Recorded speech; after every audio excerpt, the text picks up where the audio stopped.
ಗೋಷ್ಠಿಗೆ ಸ್ವಾಗತವನ್ನು ಕೋರುತ್ತಾ ಇವತ್ತು ಈ ಪತ್ರಿಕಾಗೋಷ್ಠಿಯಲ್ಲಿ ನನ್ನ ಜೊತೆಗೆ ವಿಜಯ್ ಜಾಧವ್, ವಿಜಯ್ ಕುಮಾರ್ ಮಠಪತಿ, ಯಶವಂತರಾವ್ ಅಂಬಾದಾಸ್ ಸೂರ್ಯವಂಶಿ ಇವರೆಲ್ಲರಿದ್ದಾರೆ.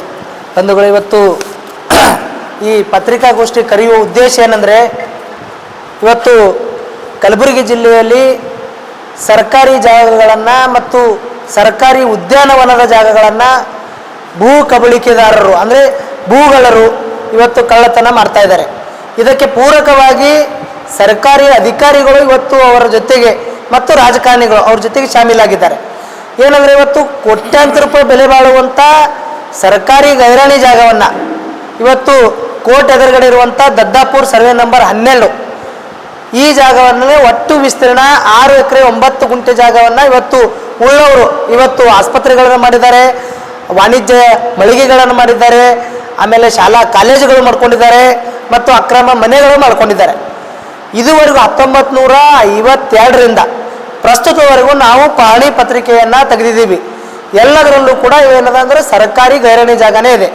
ಇವತ್ತು ಒಂದು ಸರ್ಕಾರಿ ಗೈರಾಣಿ ಜಾಗದಲ್ಲಿ ಯಾರೇ ಒಬ್ಬರು ಅದನ್ನು ಲೀಸ್ ಪಡ್ಕೋಬೇಕಂದ್ರೆ ಅಥವಾ ಅದಕ್ಕೆ ಸ್ವಾಧೀನಪಡಿಸ್ಕೋಬೇಕಂದ್ರೆ ಸಂಬಂಧಪಟ್ಟಂಥ ತಹಸೀಲ್ದಾರರು ಅಥವಾ ಸಂಬಂಧಪಟ್ಟಂಥ ಜಿಲ್ಲಾಧಿಕಾರಿಗಳು ಇವರೇನದ ಅದಕ್ಕೆ ಲೆಟರ್ ಕೊಡಬೇಕು, ಲೆಟರ್ ಕೊಟ್ಟು ಹಕ್ಕುಪತ್ರವನ್ನು ಕೊಡಬೇಕು. ಆ ಹಕ್ಕುಪತ್ರದ ಅನ್ವಯ ಅವರಿಗೆ ಆ ಆಸ್ತಿ ಕಬ್ಜೆದಾರರು ಆಗ್ತಾರೆ. ಆದರೆ ಕಬ್ಜಾದಲ್ಲಿ ಸರ್ಕಾರಿ ಗೈರಾಣಿ ಜಾಗ ಇದ್ದು ಈ ಅಲ್ಲಿ ಅನಧಿಕೃತ ಕಟ್ಟಡಗಳು, ಶಾಲೆಗಳು, ಆಸ್ಪತ್ರೆಗಳು ಕಟ್ಟಿರುವಂಥ ಈ ಒಂದು ಕೋಟ್ಯಾಂತರ ರೂಪಾಯಿ ಬೆಲೆ ಬಾಳುವಂಥ 6 ಎಕರೆ 9 ಗುಂಟೆ ಜಾಗವನ್ನು ಕಬಳಿಕೆ ಮಾಡಿದ್ದಾರೆ. ಇದನ್ನು ತೆರವುಗೊಳಿಸಿ ಸರ್ಕಾರಗಳ ಅಧೀನಕ್ಕೆ ತಗೋಬೇಕು, ಅಲ್ಲಿ ತಗೋಬೇಕಂತೇಳಿ ನಾವೇನದ ಇವತ್ತು ಹೋರಾಟವನ್ನು ಪ್ರಾರಂಭ ಮಾಡಿದ್ವಿ.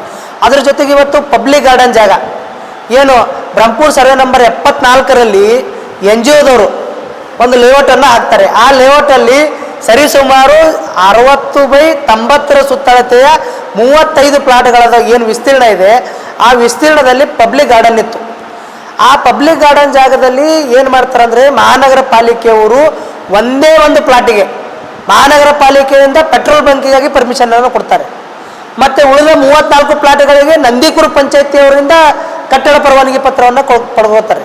ಅಂದರೆ ಇಲ್ಲಿ ಸರ್ಕಾರಿ ಅಧಿಕಾರಿಗಳು ಮತ್ತು ರಾಜಕಾರಣಿಗಳು ಸೇರಿ ಸರ್ಕಾರದ ಆಸ್ತಿ ಪಾಸ್ತಿಗಳನ್ನು ನುಂಗಕ್ಕೆ ಹೊರಟಿದ್ದಾರೆ.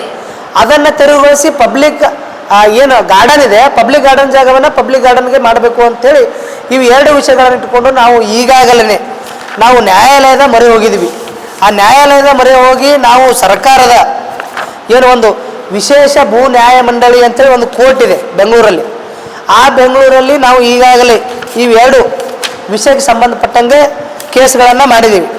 ಏನಂದರೆ, ಅದು ಕರ್ನಾಟಕ ಭೂ ಕಬಳಿಕೆ ನಿಷೇಧ ವಿಶೇಷ ನ್ಯಾಯಾಲಯ 3ನೇ ವಾರ್ಡಿ, ಕಂದಾಯ ಭವನ, ಕೆಂಪೇಗೌಡ ರಸ್ತೆ, ಬೆಂಗಳೂರು. ಇಲ್ಲಿ ಈ 2 ಪ್ರಕರಣಕ್ಕೆ ಸಂಬಂಧಪಟ್ಟಂಗೆ ಒಂದು ಅಲ್ಲಿ ಏನು ರೆಡ್ಡಿ ಪೆಟ್ರೋಲ್ ಬಂಕು ಮತ್ತು ಅನಧಿಕೃತ 34 ಮನೆಗಳು, ಮತ್ತು ಇಲ್ಲಿ ಆ ಕೋರ್ಟ್ ಎದುರುಗಡೆ ಏನು ದದ್ದಾಪುರ್ ಸರ್ವೆ ನಂಬರ್ 12ರಲ್ಲಿ ಈಗ SRN ಮೆಹ್ತಾ ಸ್ಕೂಲ್ ಆಗಿರ್ಬೋದು, ಸತ್ಯ ಹಾಸ್ಪಿಟಲ್ ಆಗಿರ್ಬೋದು, ಮತ್ತು ಚಿರಾಯು ಆಸ್ಪತ್ರೆ ಆಗಿರ್ಬೋದು, ಮತ್ತು ಅನಧಿಕೃತ ವಾಣಿಜ್ಯ ಕಟ್ಟಡಗಳಾಗಿರ್ಬೋದು, ಈ ಎಲ್ಲ ಕಟ್ಟಡಗಳು ಕೂಡ ಇವತ್ತಿನ ದಿವಸ ಸರ್ಕಾರದ ಗೈರಾಣಿ ಜಾಗದಲ್ಲೇ ಇದೆ. ಅವುಗಳನ್ನು ಏನು ಮಾಡ್ಬೇಕಂದ್ರೆ ತೆರವುಗೊಳಿಸ್ಬೇಕಂತೇಳಿ ನಾವು ಈಗಾಗಲೇ ಏನದ ಮಾನ್ಯ ನ್ಯಾಯಾಲಯದ ಮೊರೆ ಹೋಗಿದ್ವಿ. ಇವು 2 ಕೇಸ್ಗಳು. ಮತ್ತು 3ನೇ ಕೇಸ್ ಬಂದುಬಿಟ್ಟು ಈಗಾಗಲೇ ತಮಗೆಲ್ಲ ತಿಳಿದಿರುವಂಥ ವಿಷಯ, ಹೈದರಾಬಾದ್ ಕರ್ನಾಟಕ ಇಡೀ ರಾಜ್ಯದಲ್ಲಿ ಅತ್ಯಂತ ಹಿಂದುಳಿದ ಪ್ರದೇಶವಾಗಿದ್ದು ಈ ಪ್ರದೇಶದ ಜನರ ಸರ್ವಾಂಗೀಣ ಅಭಿವೃದ್ಧಿ ಆಗಲಿ ಅಂಥೇಳಿ ಸರ್ಕಾರ ಸಾವಿರಾರು ಕೋಟಿ ರೂಪಾಯಿ ಅನುದಾನವನ್ನು ಬಿಡುಗಡೆ ಮಾಡ್ತಾ ಇದೆ. ಆದರೆ ಇಲ್ಲಿ ಬರುವಂಥ ಅಧಿಕಾರಿಗಳು ಮತ್ತು ರಾಜಕಾರಣಿಗಳು ಮತ್ತು ಗುತ್ತಿಗೆದಾರರು ಸೇರಿಬಿಟ್ಟು ಇಡೀ ಮಂಡಳಿ ಹಣವನ್ನು ಲೂಟಿ ಮಾಡ್ತಾ ಇರೋದು ತಮಗೆಲ್ಲರಿಗೂ ತಿಳಿದಿರುವಂಥ ವಿಷಯವಾಗಿದೆ. ಈ ಹಿಂದೆ BJP ಸರ್ಕಾರ ಇದ್ದಾಗ 3,000 ಕೋಟಿ ರೂಪಾಯಿ ಅಕ್ರಮ ಮಾಡಿದ್ದಾರೆ ಅಂಥೇಳಿ ಇದೇ ಈಗಿನ ಅಧಿಕಾರದಲ್ಲಿರುವಂಥ ಕಾಂಗ್ರೆಸ್ ಸರ್ಕಾರದ ಸಚಿವರು ಮತ್ತು ಮುಖ್ಯಮಂತ್ರಿಗಳು ಒಂದು ತನಿಖಾ ತಂಡವನ್ನು ರಚನೆ ಮಾಡ್ತಾರೆ. ಆ ತನಿಖಾ ತಂಡ ರಚನೆ ಮಾಡಿಬಿಟ್ಟು ಏನಂದರೆ, ತಪ್ಪಿತಸ್ಥರಿಗೆ ನಾವು ಜೈಲಿಗೆ ಹಾಕ್ತೀವಿ, 5ನೇ ಗ್ಯಾರಂಟಿ ಜೊತೆಗೆ 6ನೇ ಗ್ಯಾರಂಟಿಯನ್ನು ನಾವು ಜನರಿಗೆ ಕೊಡ್ತೀವಿ ಅಂತ ಹೇಳಿರುವಂಥ ಪ್ರಿಯಾಂಕಾ ಖರ್ಗೆ ಅವರು ಇವತ್ತಿನ ದಿವಸ ಆ ವರದಿ ಕೂಡ ಬಹಿರಂಗ ಆಗಿಲ್ಲ. ಮಾನ್ಯ ಮುಖ್ಯಮಂತ್ರಿಯವರಿಗೆ ಸಬ್ಮಿಟ್ ಮಾಡಿದಾರಂಥ ವರದಿ ಬಹಿರಂಗ ಪಡಿಸ್ಲಿಕ್ಕೆ ಯಾಕೆ ತಯಾರಿಲ್ಲ ಇವರು? ಈ ವಿಷಯಗಳನ್ನು ಇಟ್ಕೊಂಡು ಮತ್ತು ಕಾಂಗ್ರೆಸ್ ಸರ್ಕಾರ ಬಂದಾಗ ಏನು 2023ರಿಂದ ಕಾಂಗ್ರೆಸ್ ಸರ್ಕಾರ ಅಧಿಕಾರಕ್ಕೆ ಬಂತು, ಇವರು without third party KTTP violation, KTTP act 1999 violation ಮಾಡಿ ಸುಮಾರು 6,000 ಕೋಟಿ ರೂಪಾಯಿ ಬಿಲ್ಗಳನ್ನು ಮಾಡಿದ್ದಾರೆ. ಅಂದ್ರೆ ಹಿಂದಿನ BJP ಸರ್ಕಾರ 3,000 ಕೋಟಿ ರೂಪಾಯಿ ಹಗರಣ ಮಾಡ್ತು ಅಂತ ಕಾಂಗ್ರೆಸ್ದವ್ರು ಹೇಳಿದ್ರು. ಈಗೇನದ ಇವರು 6,000 ಕೋಟಿ ರೂಪಾಯಿ ಹಗರಣ ಮಾಡಿದ್ರು ಕಾಂಗ್ರೆಸ್ದವ್ರು. ಇವು ಎಲ್ಲವನ್ನ CBIಗೆ ತನಿಖೆ ಮಾಡಬೇಕು, CBIಲಿಂದ ತನಿಖೆಗೊಳಪಡಬೇಕು, ತಪ್ಪಿತಸ್ಥರಿಗೆ ಜೈಲಿಗೆ ಹಾಕಬೇಕು ಅಂತೇಳಿ ನಾವು ಮಾನ್ಯ ಕರ್ನಾಟಕದ ಉಚ್ಚ ನ್ಯಾಯಾಲಯ ಏನು ಬೆಂಗಳೂರಿಗೆ PIL ಸಾರ್ವಜನಿಕ ಹಿತಾಸಕ್ತಿ ಅರ್ಜಿಯನ್ನು ಹಾಕಿದ್ವಿ.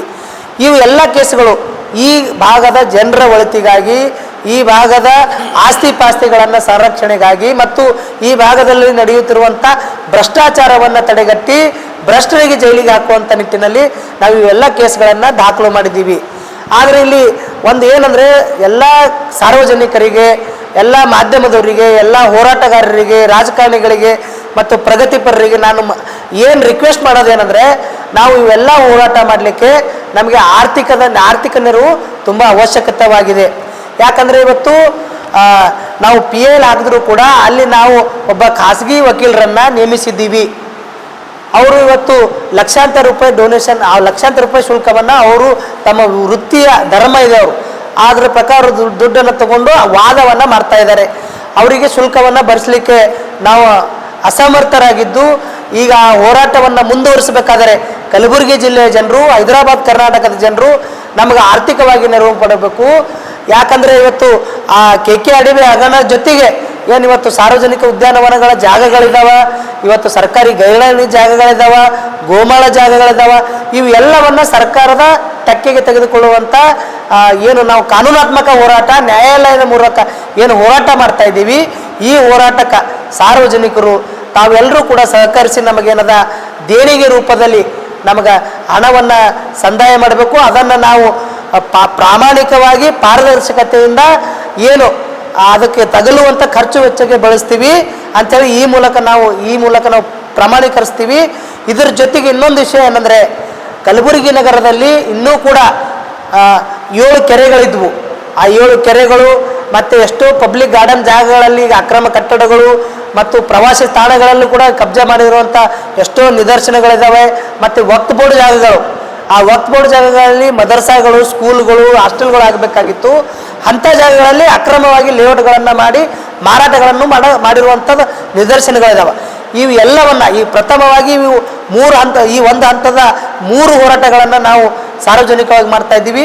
ತದನಂತರ ಈ 3 ಹೋರಾಟಗಳನ್ನು ಕಡೆಗೆ ಒಯ್ದು ಇದನ್ನು ಒಂದು ಹಂತಕ್ಕೆ ತಂದ ಮೇಲೆ ಆ ಹೋರಾಟಕ್ಕೂ ಕೂಡ ನಾವು ನಿಮ್ಮೆಲ್ಲರ ಬೆಂಬಲದಿಂದ, ಮಾಧ್ಯಮದವರ ಬೆಂಬಲದಿಂದ, ಪ್ರಗತಿಪರರು, ರೈತರು, ಹೋರಾಟಗಾರರು, ಸಾರ್ವಜನಿಕರು, ವಿದ್ಯಾರ್ಥಿಗಳು, ಸರ್ಕಾರಿ ನೌಕರರು ನಿಮ್ಮೆಲ್ಲರ ಬೆಂಬಲದಿಂದ ನಾವೇನದ ಮುಂದಿನ ದಿನಗಳಲ್ಲಿ ಮತ್ತಷ್ಟು ಪ್ರಖರವಾಗಿ ಮತ್ತು ಪಾರದರ್ಶಕತೆಯಿಂದ ಕಲಬುರಗಿ ಜಿಲ್ಲೆಯನ್ನು, ಕರ್ನಾಟಕ ರಾಜ್ಯವನ್ನು ಉಳಿಸುವ ನಿಟ್ಟಿನಲ್ಲಿ ಈ ಭಾಗದ, ಈ ದೇಶದ, ಈ ರಾಜ್ಯದ ನೆಲ ಜಲ ಉಳಿವಿಗಾಗಿ ನಾವು ಹೋರಾಟವನ್ನು ಪ್ರಾಮಾಣಿಕವಾಗಿ ಮಾಡ್ತೀವಿ ಅಂಥೇಳಿ ತಮಗೆಲ್ಲರಿಗೂ ಮತ್ತೊಮ್ಮೆ ಮಗದೊಮ್ಮೆ ಮನವಿಯನ್ನು ಮಾಡುತ್ತಾ, ನಾನು ನಮ್ಮ ಈ ಮಾಧ್ಯಮದ ಎಲ್ಲ ಸ್ನೇಹಿತರ ರಿಕ್ವೆಸ್ಟ್ ಮಾಡೋದೇನೆಂದರೆ, ಇವತ್ತು ನಾವು ಫೋನ್ಪೇ ಮತ್ತು ಗೂಗಲ್ ಪೇ ನಂಬರ್ ಮೂಲಕ ಮತ್ತು ನಮ್ಮ ಅಕೌಂಟ್ ನಂಬರ್ ಕೂಡ ಮಾಧ್ಯಮ ಮಿತ್ರರು ಡಿಸ್ಪ್ಲೇ ಮಾಡ್ತಾರೆ. ಆ ಖಾತೆಗೆ ತಾವು ದಯಮಾಡಿ ನಿಮ್ಮ ಕೈಲಾದಷ್ಟು ಧನ ಸಹಾಯವನ್ನು ಮಾಡಿ, ನೀವು ಯಾರು ಕೂಡ ಧನ ಸಹಾಯ ಮಾಡಿರ್ತೀರಿ, ನಾವು ಪ್ರಾಮಾಣಿಕವಾಗಿ ಅದನ್ನು ನಾವು ಕೋರ್ಟ್ ಕೇಸಿಗೆ, ಅಂದರೆ ಇವತ್ತು ಏನು 3 ಕೇಸ್ಗಳನ್ನು ಹಾಕಿದ್ದೀವಿ, ಆ 3 ಕೋರ್ಟ್ ಕೇಸಿಗೆ ಮತ್ತು ಹೋಗಲು ಬರಲು ಬೆಂಗಳೂರಿಗೆ ಹೋಗಬೇಕು, 3 ಕೇಸ್ಗಳು ಬೆಂಗಳೂರಲ್ಲಿ ಇದ್ದಾವೆ, ಅದಕ್ಕೆ ಪ್ರಾಮಾಣಿಕವಾಗಿ ಆ ದುಡ್ಡನ್ನು ಖರ್ಚು ಮಾಡ್ತೀವಿ ಅಂತೇಳಿ ಈ ಮೂಲಕ ನಾವು ಪ್ರಮಾಣೀಕರಿಸಿ ಮತ್ತೊಮ್ಮೆ ತಮ್ಮ ಕಲಬುರಗಿ ಜಿಲ್ಲೆ ಮತ್ತು ಹೈದರಾಬಾದ್ ಕರ್ನಾಟಕ ಜನರಲ್ಲಿ ನಾನು ಮನವಿಯನ್ನು ಮಾಡ್ತಾ ಇದ್ದೇನೆ.